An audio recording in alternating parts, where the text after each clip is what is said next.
Bonsoir à tous et bienvenue dans votre magazine économique consacré aux entreprises des Hauts-de-France, le numérique et ses conséquences sur l'environnement. On en parle ce soir, un sujet de préoccupation évidemment pour beaucoup d'entreprises. Comment moins polluer? Eh bien, on aborde le sujet avec notre invité et l'entreprise spécialisée dans l'informatique Norsys, basée à Ennevelin. Notre invitée Mathilde Dury, directrice du groupe. Bonsoir. Bonsoir. Merci beaucoup d'être avec nous, d'avoir accepté notre invitation et comme chaque semaine évidemment, Élodie Souris-Lavergne, chef d'édition du Journal des entreprises, est avec nous. Bonsoir Marie, bonsoir Mathilde. Bonsoir. Bonsoir Élodie, on commence avec quelques chiffres justement autour de Norsys pour faire un petit peu plus connaissance.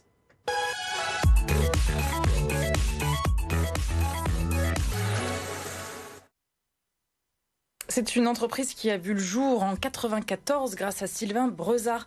Il crée donc à l'époque Norsys. Il est également président de Greenpeace France. 600 collaborateurs pour Norsys, dont 140 à Ennevelin, 9 agences à travers la France et une au Maroc. Et le chiffre d'affaires avoisine les 46,3 millions d'euros pour l'année 2020. Alors le numérique représente 4% des gaz à effet de serre. Mais c'est quoi exactement cette pollution numérique ? Alors oui, vous le disiez, ce chiffre des 4% qui correspond à ce que le numérique en fait dégage comme gaz à effet de serre. Aujourd'hui, ça représente par rapport à l'ensemble des émissions de gaz à effet de serre, ça n'est que 4%. Mais si on regarde la courbe, elle est exponentielle. Et ça va faire que se démultiplier. Et ça se matérialise comment en fait? C'est compliqué du coup, le numérique, Internet, etc. On a du mal à... Alors aujourd'hui, on fait un gros effort sur les déplacements parce qu'on y est contraint et on voit une envolée du télétravail, ce qui permet de moins polluer avec sa voiture. Nous, à Norsys, par rapport à cette pollution numérique, eh bien, on l'a inclus dans toutes nos écoles par métier en créant un module de sensibilisation à la démarche d'éco-conception dans chacun de nos métiers.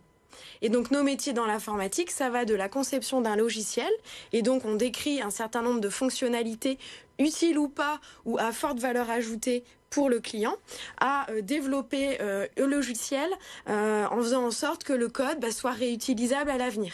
Voilà, donc ces notions de régénération, de réutilisation, de faire en sorte qu'il y ait une valeur ajoutée pour l'utilisateur, ce sont des ingrédients qui permettent d'amener nos métiers de l'informatique vers l'éco-conception. Alors Norsys, c'est une entreprise informatique engagée, une entreprise qui est dite à mission. Qu'est-ce que c'est ce concept d'entreprise à mission? Comment ça se traduit au quotidien dans le fonctionnement de l'entreprise? Alors le concept d'entreprise à mission, c'est un statut qu'on peut obtenir, le statut de société à mission. Et pour obtenir ce statut, c'est un statut juridique qui est opposable. C'est la justice qui l'écrit noir sur blanc. C'est ça, on l'intègre dans ces statuts et donc dans ces statuts, on doit donc travailler et faire émerger la raison d'être de son entreprise. Pour Norsys, c'est... Alors qu'est-ce qui fait qu'en tant que dirigeant, quelle trace j'ai envie de laisser? Si ma boîte demain n'existe pas, qu'est-ce qu'elle va laisser? Pour Norsys, c'est de concevoir avec une préoccupation humaine et éthique des usages du numérique efficaces afin de contribuer à l'évolution positive du monde. Oh là, ça fait beaucoup de... Donc on y voit trois parties. Oui. On y voit un rappel à notre métier, concevoir des usages du numérique efficaces. On y voit Norsys créé en 94 avec un fort engagement sur l'humain. Donc on y voit cette préoccupation humaine et cette notion d'éthique qui est de plus en plus présente chez nous, mais on voit aussi un peu partout. Est-ce qu'il est bon de faire tel ou tel développement qui géolocalise un certain nombre de personnes? Voilà, il y a des vraies problématiques éthiques liées au développement informatique. Et enfin, on rappelle à la fin cette évolution positive du monde qui font appel à nos engagements envers la société civile, envers l'environnement. Alors c'est quel type d'action, par exemple, que vous menez en tant qu'entreprise à mission? Alors il y en a différentes. Si on prend l'exemple de l'humain, depuis 2015, on a mis en place le télétravail. Donc il faut savoir que dans une société informatique, on a affaire aux générations futures. Et donc, ça a un coût de les recruter et de les voir partir. Donc, c'est sûr que cette démarche humaine et le fait de proposer du télétravail, donc bien avant la crise sanitaire, ça permet de répondre aux attentes des générations. cette flexibilité. Parce qu'à l'époque, c'était quoi l'idée justement de mettre en place le télétravail en 2015 ?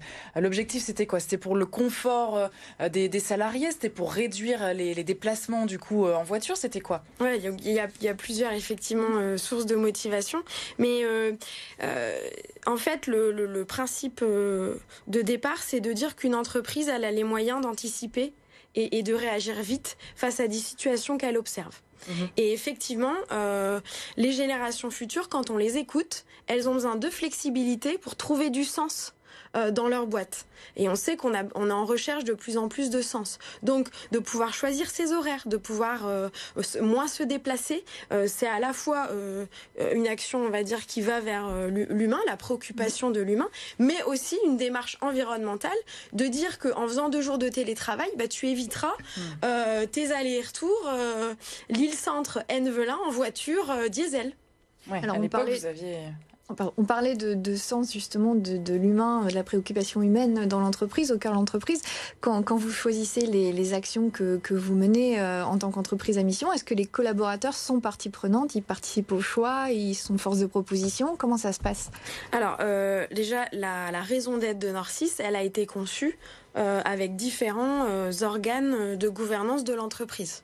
Donc effectivement, il y a une réflexion personnelle du dirigeant, mais on a embarqué dans l'aventure le comité social et économique, on a embarqué le comité de direction, on a embarqué des collaborateurs. Voilà, il faut savoir que pour qu'elle soit portée et tenue, faut avoir appliqué des principes de gouvernance participative. Et tout part quand même de Sylvain Brezard. À la base, c'est entre guillemets politique en fait. Ça vient de lui et de sa conception. Effectivement, la raison d'être, au départ, il a répondu à 4 questions. Se dire, qu'est-ce que j'aime faire ? Qu'est-ce que je sais très bien faire ? Ce dont le monde a besoin et pourquoi j'ai envie d'être payé. Et ça dénote quand même avec le monde de l'entrepreneuriat comme on le voit aujourd'hui. Alors, le modèle, un modèle de développement, c'est sûr que les actionnaires ont largement leur place dans la création de modèles et dans le fait que chacun le porte à son niveau dans l'entreprise. Du coup, ça freine pas la performance de l'entreprise. Nord6 reste en croissance, parce qu'on a souvent un peu l'idée reçue que tout ce qui est préoccupation environnementale et business, c'est pas forcément compatible. Vous êtes le contre-exemple, en fait, c'est ça ?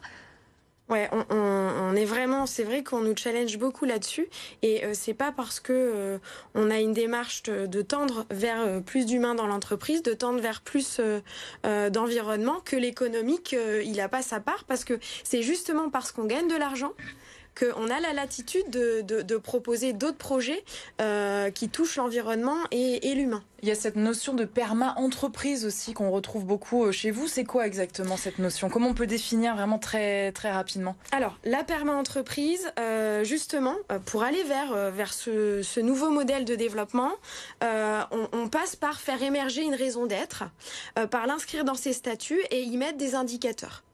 Et la perma-entreprise, ce qu'elle amène dans cette réflexion de la raison d'être, c'est que tout va partir de 3 principes éthiques, inspirés de la permaculture.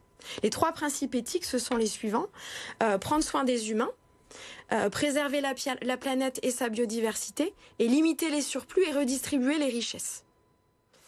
Donc vous voyez bien qu'on retrouve de l'humain, de l'environnemental, du sociétal et de l'économique dans cette équation. Et donc la perma-entreprise, c'est ce qu'elle apporte par rapport au chemin vers la raison d'être, vers l'émergence de l'intégration dans ses statuts. Le bien-être au travail aussi beaucoup. Et suite à ça, on y met des projets et des indicateurs d'impact. Et la perma-entreprise impose 23 indicateurs d'impact. Mais est-ce que c'est un stade supplémentaire par rapport à l'entreprise à mission ou c'est complémentaire ? Il y a aussi la démarche RSE. Il y a beaucoup d'entreprises qui mènent aujourd'hui une démarche RSE. Comment ça s'articule un petit peu tout ça ? Alors, la RSE, le constat, c'est que ça fait 20 ans qu'elle existe. Et ça fait 20 ans qu'on voit bien qu'on ne va pas aussi vite. Voilà. Donc nous, en proposant ce nouveau modèle, on va dire plus engageant, puisqu'on parle d'objectifs d'impact. On n'est pas sur des objectifs de fait. On est sur de l'impact. Donc, elle engage beaucoup plus. Et le fait que dans la perma-entreprise, il y a 23 objectifs d'impact imposés autour de l'égalité professionnelle, autour du télétravail, qui font que, quelque part, ça oblige à l'entreprise à avoir un minimum sur de l'humain, sur de l'environnement et sur de l'économie. Vous voulez faire changer les mentalités de vos homologues dirigeants d'entreprise? C'est ça aussi le but pour vous? Oui, le but, c'est le message, c'est de dire qu'aux dirigeants, l'État a un cycle de décision long et du coup va plus être là pour guérir, soigner. Le rôle des dirigeants aujourd'hui, il est dans l'anticipation parce qu'ils ont la capacité de bouger plus vite.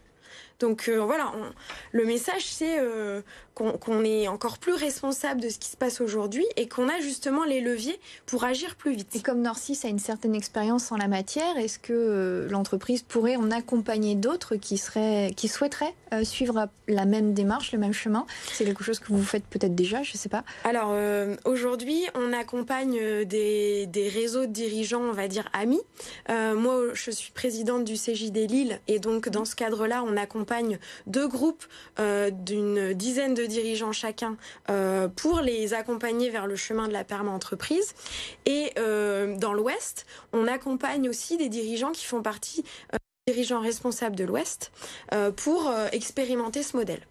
Et Sylvain Brezard, donc le dirigeant de l'entreprise, a résumé la perma-entreprise dans Désolée, on n'a pas le temps de continuer leur tour. Merci beaucoup Mathilde Dury d'avoir été avec nous pour nous parler de tout cela. C'est fort passionnant, la perma-entreprise, développement durable, etc. Merci beaucoup Elodie. À la semaine prochaine pour un nouveau numéro du magazine Hauts-de-France Business. On se retrouve bien sûr demain mercredi pour parler emploi et du recrutement dans les transports.